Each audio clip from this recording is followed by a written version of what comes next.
तो इस कारण समझना बहुत जरूरी है कि आत्मा, ईश्वर और ब्रह्म मैं ही हूं। आत्मा का ही पर्यायवाची ब्रह्म है, ब्रह्म का ही पर्यायवाची ईश्वर है। ये जो परमात्मा है, जो मालिक है, इस मालिक को हम पर ब्रह्म कह रहे हैं, परम ब्रह्म कह रहे हैं, परमेश्वर कह रहे हैं। ये बहुत समझ करके और सबको समझाने की भी बात है। मुझे ऐसी दृष्टि प्रदान कर दे, मुझे इस शरीर को नहीं, शरीर की आंखों से तो मैं देख ही रहा हूं, शरीर की आंखों से परमात्मा नहीं दिखता। दिखता है क्या? नहीं दिखता। इसलिए शरीर की आंखों से परमात्मा देखने के लिए मूर्तियां गढ़ दी गई। बोला तुम मूर्ति को ही परमात्मा मान लो। और शंकराचार्य जी भी परेशान हो गए जब अद्वैत सिद्धांत समझा के, ये बता के कि तेरे अंदर ही परमात्मा है, तू परमात्मा से बातें कर, तू परमात्मा से सवाल कर, तू परमात्मा से जुड़, तू अंदर की यात्रा कर। तब उन्होंने कहा भज गोविंदम मूढ़ मते।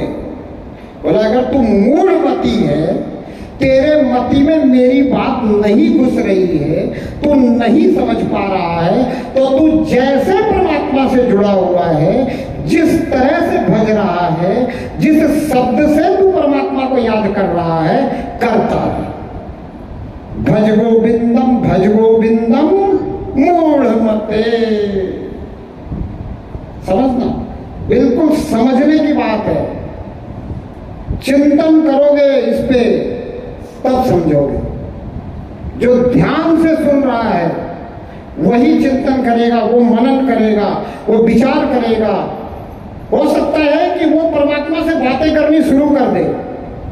संत कहते हैं जब अकेले रहो तो परमात्मा से बातें करो। हमारे संत महात्मा ऋषि मुनि पहले एकांतवास में जाते थे ना? किस लिए जाते थे? परमात्मा से बातें करने के लिए। तो अगर आपके समझ में आ जाए तो आप भी थोड़ी देर एकांत में बैठोगे, परमात्मा से बातें करोगे। संत कहते हैं तू तो अकेला रहे तो परमात्मा से बातें कर, और अगर तेरे को दूसरा कोई शरीरधारी मिल जाए तो परमात्मा की बातें कर। लेकिन हम ना अकेले रहते तब परमात्मा से बातें करते हैं, ना दूसरा शरीरधारी मिले तो परमात्मा की बातें करते हैं क्या? थोड़ी देर भी। तो मैं कहता हूं ज्यादा तो कर नहीं सकते। तो 24 घंटे में 24 मिनट तो परमात्मा की बातें कर लो। 24 घंटे में 24 मिनट नहीं दे सकते क्या? दे सकते हैं। कहां करोगे वो 24 मिनट बातें परमात्मा की? एकांत में तो अपने आप से करोगे, लेकिन 24 मिनट परमात्मा की बातें करनी है। अरे सबसे पहले अपने परिवार में शुरू करो।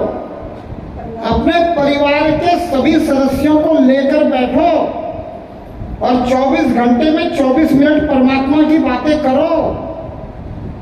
इसीलिए हम विचारवान व्यक्ति को महान मानते हैं। हमने अगर विवेकानंद को महान माना तो क्यों माना? उनके विचारों के कारण। सही है ना? क्या कबीर ने पहले ही कह दिया था कि ना मैं किया ना कर सकूं ना कर सके शरीर, जो किया सो हरि किया हुआ कबीर कबीर? बहुत अंत में कहा होगा ना, जब लोगों ने कबीर की सराहना शुरू कर दी होगी। तो कबीर ने अपना अभिमान तोड़ने के लिए, अपने स्वाभिमान को खत्म करने के लिए लोगों तक ये बात पहुंचाई कि तुम गलत फहमी में हो कि मैं कर रहा हूं। मैं नहीं कर रहा हूं, मुझसे करवा रहा है ये परमात्मा करवाने वाला। अगर ये बात हमारे अंदर बन जाए तो ही मैं कहता हूं जीवन सफल है और सार्थक है। अन्यथा तो सुखमय जीवन हो सकता है, सफल और सार्थक नहीं हो सकता। आपके कर्म अच्छे होंगे तो जीवन सुखमय हो सकता है, हो रहा है। बहुत से लोगों का सुखमय जीवन व्यतीत हो रहा है। पर जीवन सफल और सार्थक नहीं हो रहा। पर भाव वही है, मुझे ऐसी दृष्टि दे दे कि मैं शरीर से होते हुए को देखता रहूं बिना लेकिन किंतु परंतु किए भी गए, और हर पल तुझे निहारता रहूं। ऐसी दृष्टि कि तू भी मुझे दिखता रहे। ऐसी दृष्टि मांगनी चाहिए कि नहीं मांगनी चाहिए? मांगनी चाहिए। मांगा हो किसी ने तो अच्छी बात है, भजन में मांगा भी होगा किसी ने। बहुत से लोग भजन गाते हैं कि तू हर जगह भरपूर है पर मेरी आंखों में नहीं नूर है। बोले तू तो हर जगह भरपूर है पर मेरी आंखों में नूर नहीं है, इसलिए तू दिखता नहीं है। फिर उसमें आगे की लाइन भी यही है कि तू मुझे ऐसी रोशनी दे दे कि तू दृश्यमान हो जाए। यही बात तो मैं कह रहा हूं, मैं कोई नई बात नहीं कह रहा हूं।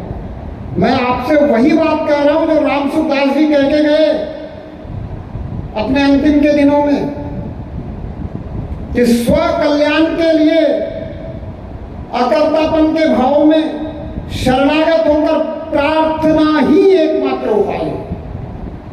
इसके अलावा स्व कल्याण नहीं हो सकता, स्व सुख हो सकता है, स्व कल्याण नहीं हो सकता।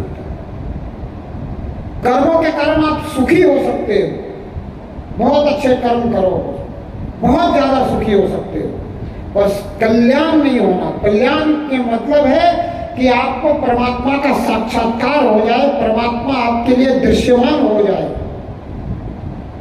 आपने सुना भी होगा, कथाओं में कथाकार भी कहते हैं कि मनुष्य जीवन परमात्मा के साक्षात्कार के लिए मिला है।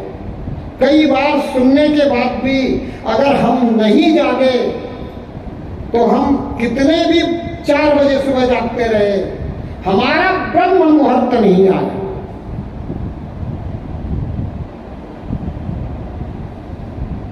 अगर इतना सुनने के बाद हम जाग जाएं और अंदर से प्रार्थना शुरू हो जाए, और जब तक परमात्मा इस प्रार्थना को सुन न ले तब तक तो अच्छा और बहुत अच्छा करते रहोगे।